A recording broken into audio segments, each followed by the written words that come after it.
100,000 motorists in the Philadelphia region and the county, of course.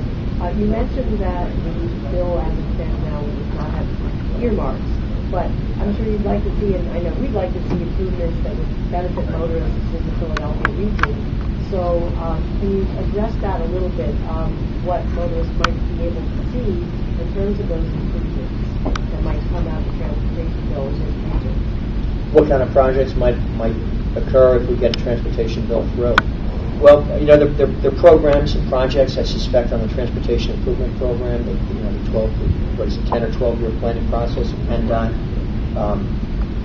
We saw when communities come together and there's some planning and some federal funds, what can be done at places like the Croydon train station. It's a glorious rebuild. And Phil and I were just talking about the Route 13 corridor, how much help it needs.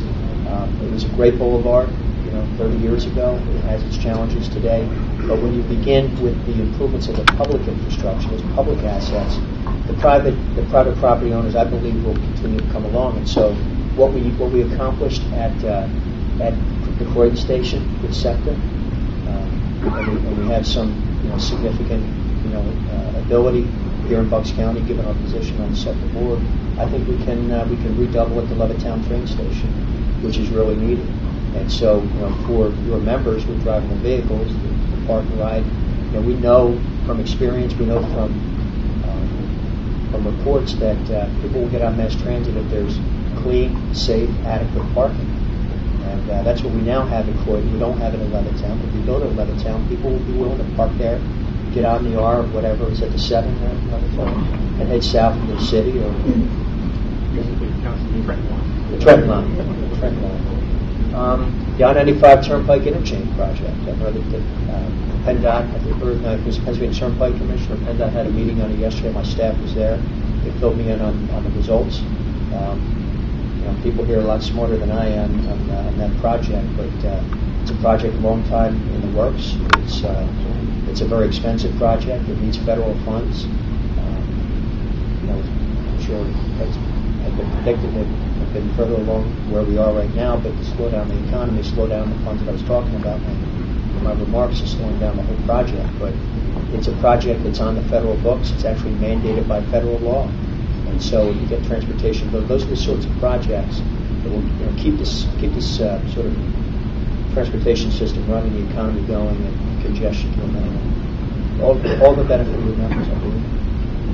Yes, Kevin. Hey, Mike. Wearing one of my other hats today is a SEPTA board member from Chester County. I'd like to thank you personally for your efforts that you made to restore the mass transit funding to the transportation bill. It's so important to this region, particularly the SEPTA, because it could be linked together and not be decoupled as part of the division bill. So thank you. Yeah, thanks, Kevin. There was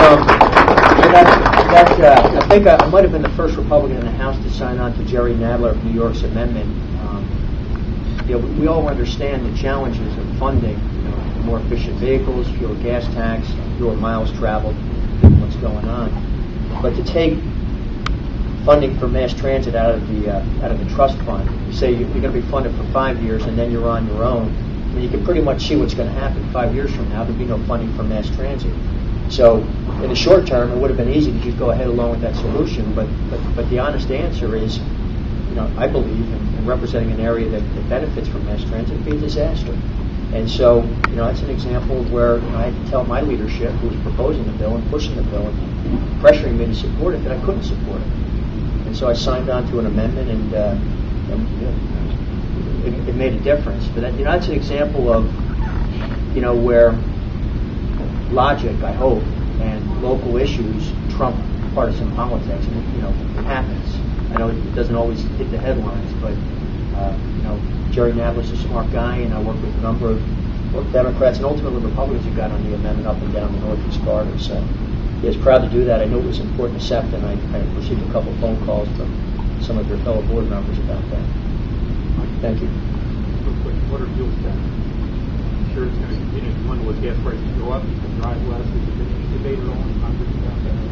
I don't know what it is that we were just still here. That's That's just 419 in Newtown. That's where the rich people live up in Newtown. 419, it's asking I was telling the story the other day about when I was growing up in Levittown, 1979. I was at Bishop Egan High School, and that's when the gas riots occurred. And we made national news in Bucks County. And I was telling the story the other day at the Falls Township Senior Center, and I said, gas was about 85 or 90 cents a gallon. That was my recollection. But the truckers were really upset. And so they converged in the age of CB radios. That was social media of the day, CB radios.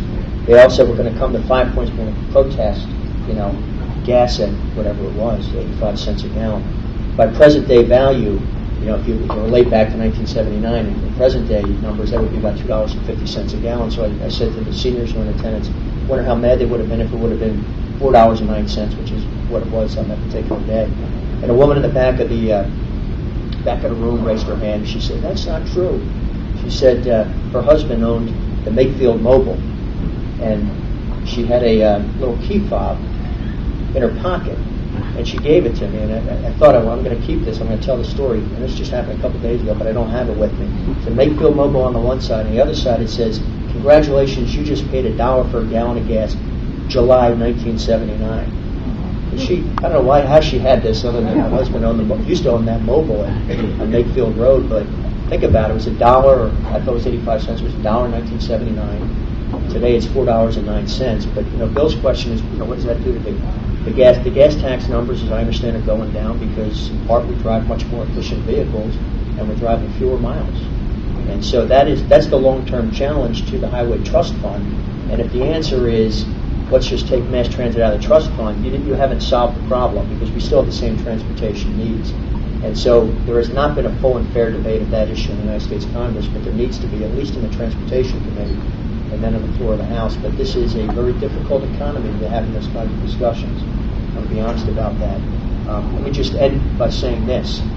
I am for stimulus programs. I'm for stimulus projects. I think that had we, and I touched on this in the remarks, that we spent $300 or $400 billion in 2009 on transportation projects, we'd have roads and bridges aplenty done throughout this community, throughout this country, and probably unemployment under 8%. Because it's unemployment in the construction trades, which is well into the double digits, and those were the folks who thought that they would benefit from that jobs program.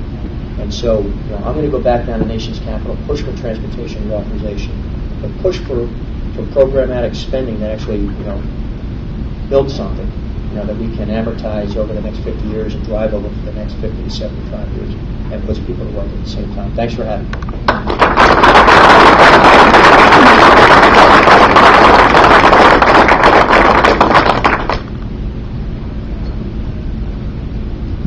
Great speech. I'd be remiss without introducing our guest, Ron Davis from Parks Casino. Thanks, Ron.